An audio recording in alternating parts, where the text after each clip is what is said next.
Welcome to the Azerothian Embassy. Today we're going to need to be discreet. I hear they have spies everywhere. None here though, I'm sure. Don't forget to like and subscribe. And come, take a seat by the fire. In the ancient times after the ordering of the world, there arose a gargantuan cannibalistic drake named Galakrond. Many smaller drakes fought alongside the Titan Keepers as they put an end to this threat. Among the many flights, 5 stood out as having exceptional potential. One of these was Neltharion, a mighty black worm. It was the Titan Khaz'goroth who gifted him with his ancient power, and he proceeded to charge him with protecting the earth and the deep places of Azeroth. He was known for being wise and benevolent, making his lair in the mountains, and the shamanistic, cave-dwelling Drogba would serve him, earning himself the nickname the Earthwarder. It was in that very darkness of the deep places of the world where he first began to hear the whispers. The old gods were calling to him, infecting his mind slowly. During this time, the Night Elves under their queen, Ashara, had attracted the ire of an endless demonic army led by the mad titan Sargeras.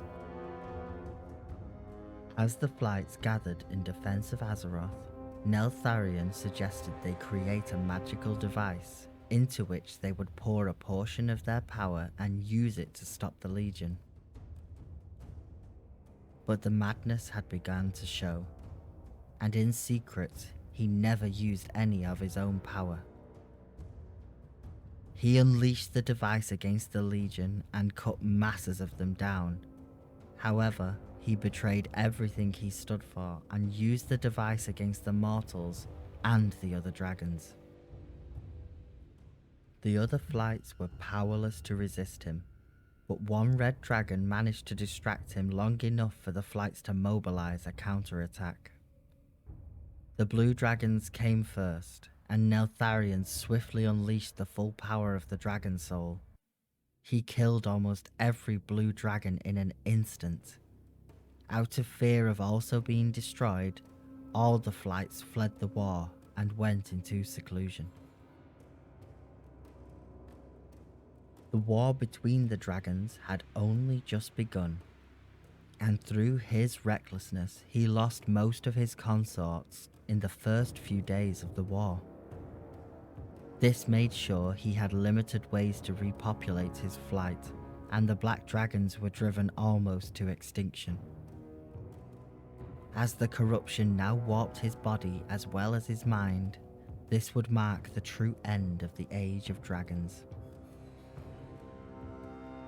To contain the power now raging through his body, he enslaved the lesser races and used them to forge himself armor bolted onto his spine. He would forevermore be known as Deathwing. He would, however, have the Dragon Soul, now more aptly named the Demon Soul, stolen from under him. It was then enchanted so no dragon could wield the foul device ever again. Around this time, a high mountain Tauren named Huln High Mountain would use an ancient Titan artifact to purify one of Deathwing's eggs. It would be raised among the tribe. They named the whelp Ebyssian. He would remain here for thousands of years in secret, until circumstance forced him to reveal himself. Deathwing's brood, now also falling to the corruption, also manipulated many events throughout Azeroth. Shortly before the opening of the Dark Portal, his prime consort, Syntharia, would curse the mages of Dalaran, leaving them unable to use their magic. The plot was foiled by one of the Red Flight, however, and she was believed to have died when her own magic turned against her. Deathwing, still intent on finding a way to use the demon's soul, manipulated a clan of orcs during the first invasion into finding it, and using visions made sure they wielded it to subjugate the Red Flight. This would not be the only time Deathwing would ally with the Horde. During the second invasion, the Black Dragonflight once again joined them, and would aid them in exchange for passage for him and his entire brood to Draenor, with the exception of Nefarian and Onyxia, his children, which he would bid to stay behind. They transported many eggs through and would settle in the mountain peaks of Frostfire Ridge. However, their presence angered a gigantic native species called Gron. With the help of some members of the Alliance, the Gron attacked the Black Flight and their eggs. Deathwing was outraged and came to his egg's defense, but he would prove not enough. He escaped along with his prime consort, abandoning what remained of his brood there and in secret fleeing back to Azeroth. The eggs that remained were eventually exposed to high levels of fel during the breaking of Draenor, and would emerge in the now shattered world of Outlands as an entirely new flight named the Netherwing. During these events, Deathwing's children played their roles within Azeroth to perfection. Onyxia, his daughter, would take to the stinking Dustwallow marshes. She had a brood of her own, and would use her human visage form to manipulate the humans of Stormwind, preventing them from sending aid and causing much trouble and strife for their citizens. Her ultimate goal was to take control of the throne in Stormwind. However, her plans were foiled, and the now king returned had led an army to her lair where she was slain. Her brother, Nefarian, however, had made his home in Blackrock Spire.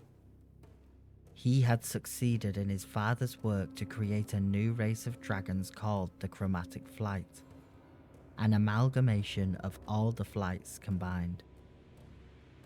With the aid of his sister, he would also attempt to restore the Black Flight to power, until a Horde war party stormed the citadel, slaying the Blackrock Orcs under his command and eventually beheading the dragon, mounting it within their halls. Deathwing, now believed by most to be dead, hatched a plan to steal some of the eggs from the still enslaved Alexstrasza. He manipulated Necros once again to move her, and in the commotion he would steal them away. However, the other flights used the opportunity to free Alexstrasza from her imprisonment, and the demon's soul was shattered. This restored the other aspects to full power, and Deathwing once again had to flee. Within the cursed fortress of Grim Batol, Syntharia, now fully corrupted by the old gods, was breeding a new race of vampiric dragons she called the Twilight Flight. She was discovered after creating her most powerful creation to date, the Twilight Dragon Dargonax. His rage and hatred for his would-be mother and the Red Dragon forces combined managed to eventually slay her once and for all. However, Deathwing's retreat had led him to the elemental plane of Earth known as Deepholm. As he recuperated within the realm, the madness began intensifying. He eventually burst forth from the plane, shattering the world pillar in the process. This caused a chain reaction of natural disasters within Azeroth, and has since come to be known as the Shattering. The other flights joined forces with the Horde leader Thrall in order to forge a new dragon soul. they would expend what remained of their aspect power in order to slay him once and for all at the shores of the Maelstrom. Amongst all this, something that had not happened in an age took place. An uncorrupted black dragon egg was found, and from it was born Wrathion, the Black Prince.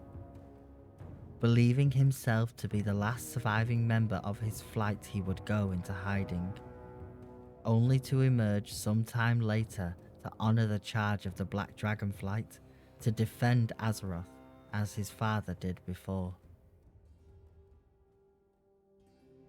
Obviously, the Black Flight has shown up even more than can be mentioned here, but honestly, even talking about them for too long kinda makes me uneasy. But these are the major points. I promise. Come back anytime